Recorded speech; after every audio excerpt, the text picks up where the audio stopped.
क्या आप जानते हैं भगवान शिव ने क्यों हनुमान जी को आशीर्वाद दिया कि आपकी राम भक्ति युगों युगों तक याद की जाएगी?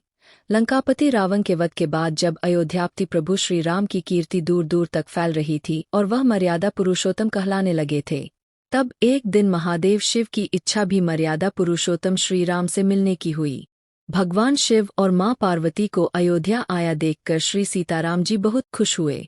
माता जानकी ने उनका उचित आदर सत्कार किया और स्वयं भोजन बनाने के लिए रसोई में चली गई। इस बीच भगवान शिव ने श्री राम जी से पूछा, आपके सेवक हनुमान जी दिखाई नहीं पड़ रहे हैं? श्री राम बोले, वे बगीचे में है। शिवजी ने श्री राम जी से बगीचे में जाने की अनुमति मांगी और पार्वती जी का हाथ थामकर बगीचे में आ गए।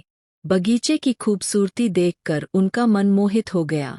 आम के एक घने वृक्ष के नीचे हनुमान जी दीन दुनिया से बेखबर गहरी नींद में सोए थे और एक लय में खराटों से राम नाम की ध्वनि उठ रही थी। माता पार्वती मुस्करा उठी और वृक्ष की डालियों की ओर इशारा किया। राम नाम सुनकर पेड़ की डालियां भी झूमने लगी थी और इनके बीच से भी राम नाम उच्चारित हो रहा था। शिव जी इस राम नाम की धुन में मस्त मगन होकर खुद भी राम राम कहकर नाचने लगे। माता पार्वती जी ने भी अपने पति का अनुसरण किया और अपने कोमल पाँव थिरकाने लगी।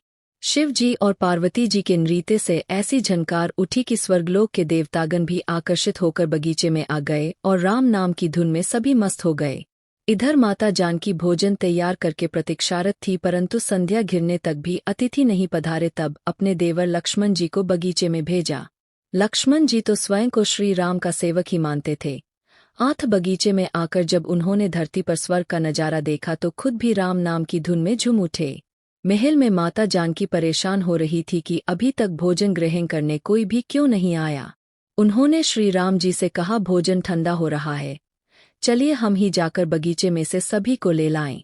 जब सीताराम जी बगीचे में गए तो वहां राम नाम की धूम मची हुई थी। हनुमान जी गहरी नींद में सोए हुए थे और उनके खराटों से अभी तक राम नाम निकल रहा था। श्री सियाराम भाव विहल हो उठे। राम जी ने हनुमान जी को नींद से जगाया और प्रेम से उनकी तरफ निहारने लगे। हनुमान जी प्रभु को आया देख शीघ्रता से उठ खड़े हुए। नृत्य का समा भंग हो गया। शिव जी खुले कंठ से हनुमान जी की राम भक्ति की सराहना करने लगे। हनुमान जी संकुचाए लेकिन मन ही मन खुश हो रहे थे। श्री सियाराम ने भोजन करने का आग्रह भगवान शिव जी से किया। सभी लोग महल में भोजन करने के लिए चल पड़े। माता जानकी भोजन परोसने लगी। हनुमान जी को भी श्री राम जी ने पंक्ति में बैठने का आदेश दिया। हनुमान जी बैठ तो गए, परंतु आदत ऐसी थी कि राम जी के भोजन करने के उपरांत ही सभी लोग भोजन करते थे। आज श्री राम के आदेश से पहले भोजन करना पड़ रहा था।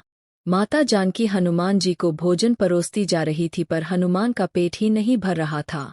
सीता जी कुछ समय तक तो उन्हें भोजन परोसती रही, फिर समझ गई इस तरह से तो हनुमान जी का पेट नहीं भरेगा। उन्होंने तुलसी के एक पत्ते पर राम नाम लिखा और भोजन के साथ हनुमान जी को परोस दिया। तुलसी पत्र खाते ही हनुमान जी को संतुष्टि मिली और वह भोजन खाकर उठ खड़े हुए। भगवान शिव ने प्रसन्न होकर हनुमान जी को आशीर्वाद दिया कि आपकी राम भक्ति युगों युगों तक याद की जाएगी और आप संकट मोचन कहलाएंगे। संकट हरा मिटा सब पीरा, जो सुमिरै हनुमत बलबीरा। आप लोगों का धन्यवाद। वीडियो के लास्ट तक बने रहने के लिए चैनल को लाइक सब्सक्राइब जरूर कर दे। आपका धन्यवाद।